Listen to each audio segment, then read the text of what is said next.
पर हमें ये प्रण लेकर के यहाँ से जाने की जरूरत है। जितने भी लोग हैं और प्रशासन से हमारे बीच में बहन आई हुई हैं, जफर भाई भी यहीं कहीं होंगे।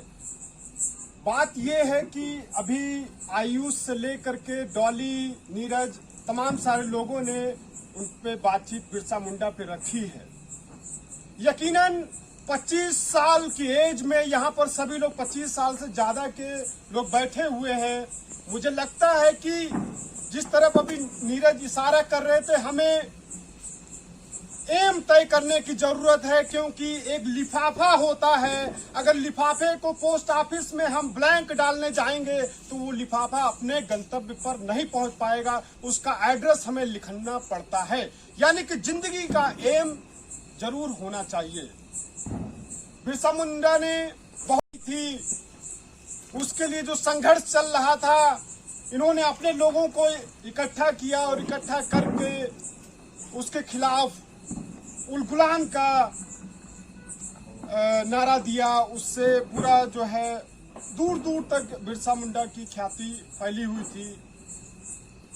जरूरत आज है, 21वीं सदी चल रही, आईटी का दौर है। बाबा साहब के विचार से लेकर तमाम सारे महापुरुषों के विचारों की आज बातचीत होती है, लेकिन हम इस बात को भी समझ रहे हैं किसके विचार समाज में समतामूलक समाज की तरफ स्थापित करने की तरफ बढ़ेंगे, कौन से विचार समाज को तोड़ रहे हैं।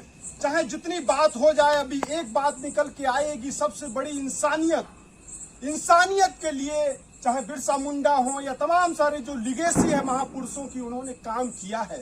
यदि हम लोग काम नहीं कर रहे हैं तो उस दिशा में हमें देखने की जरूरत है। कैंपस में पढ़ाई लिखाई से लेकर के जो रोजगार का सवाल है, महिलाओं के साथ में आए दिन रेप की घटनाएं हो रही हैं।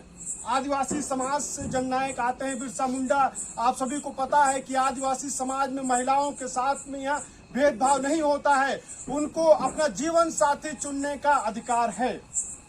ये आदिवासी समाज के लोगों से हमें सीखने की जरूरत है कि आदिवासी के लोग जितना प्रकृति से दोहन करते हैं, उसको सर्जन करने का भी वो जिम्मेदारी को उठाते हैं। जो विचार, जिस तरफ डॉली इशारा कर रही थी बार बार कि हमारे विचार आखिर कैसे विचार, कहते हैं विचार शरीर को चलाने के लिए भोजन की जरूरत होती है और मस्तिष्क को चलाने के लिए विचारों की जरूरत पड़ती है। तो मुझे लगता है अगर विचार नहीं होंगे तो हम सभी लोग शून्य हो जाएंगे।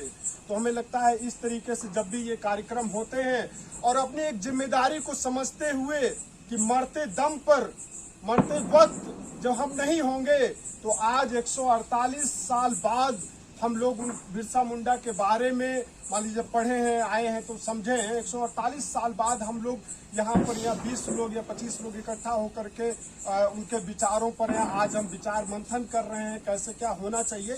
तो हमारे न रहने पर 10 साल बाद, 20 साल बाद क्या याद किया जाएगा, ये भी हमें आज यहाँ प्रण लेने की जरूरत है। ऐसी तमाम सारी जिस पे आपको लगता है कि हमें कैंपस में अगर फीस वृद्धि हो रही है, लाइब्रेरी में अच्छी किताबें नहीं आई हुई हैं, टॉयलेट की व्यवस्था नहीं है, जो दिव्यांग समाज से आते हुए हमारे छात्र छात्राएं हैं, उनके लिए आने जाने की सुविधा अगर कैंपस में बेहतर नहीं है। यहाँ पर नागपुर के लिए बस साप्ताहिक जाया करती थी, प्रशासन ने बंद कर दिया। ऐसे तमाम सारी जो बातें हैं, मुझे लगता है हमें प्रशासन से भी लड़ने की जरूरत है और सरकार से भी।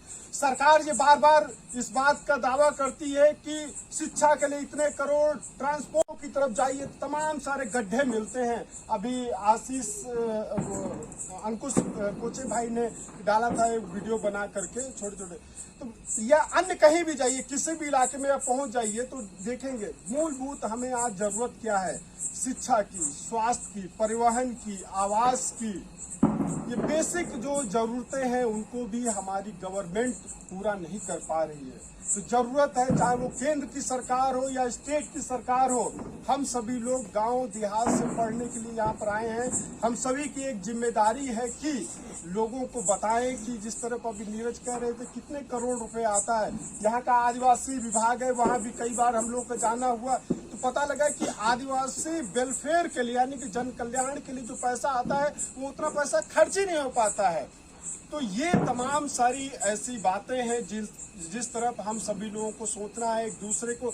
और एक बात जो हम सभी को सीखनी चाहिए वो शेयरिंग की, चाहे कोई चीज़ पढ़ाई लिखाई से संबंधित हो या कोई भी बातें हो या आपस में बुक्स किसी पास में नहीं है, शेयरिंग की भावना होनी चाहिए। मुझे लगता है शेयरिंग की भावना से अगर कभी हमारे पास में कोई चीज़ खत्म हो गई तो इनके पास में है तो हम डॉली से बोल सकते हैं उनसे ले लेना, या उनको बोल सकते हैं नीरज से जाकर के ले लेना।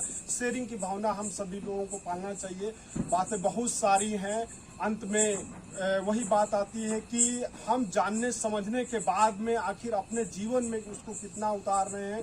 तो हम सभी लोगों को उनके विचारों को समझना है, जीवन में अपनाना है, और तभी मुझे लगता है एक बेहतर जो समाज है, और इस समाज को सबसे ज़्यादा जो नुकसान पहुंचाया है उच्च भ्रू के लोगों ने पहुंचाया है, तो उनसे सतर्क रहने की भी जरूरत है। और उनका मुंह तोड़ जवाब लॉजिकल जो संविधान का आर्टिकल 51H है, साइंटिफिक और लॉजिकल आधार पर हमें उनका जवाब भी देना है, क्योंकि यकीनन इन्होंने उलगुलान का नारा दिया है, बाबा साहब ने शिक्षित बनो, संगठित रहो, संघर्ष करो का नारा दिया हुआ है। तो मुझे लगता है आज कलम की ताकत सबसे ज़्यादा है, और कलम की ताकत से हम प्रशासन से भी लड़ेंगे, और विश्वविद्यालय के प्रशासन से भी लड़ेंगे, और जिला प्रशासन से भी लड़ेंगे, क्योंकि ये हमारा हक और अधिकार है।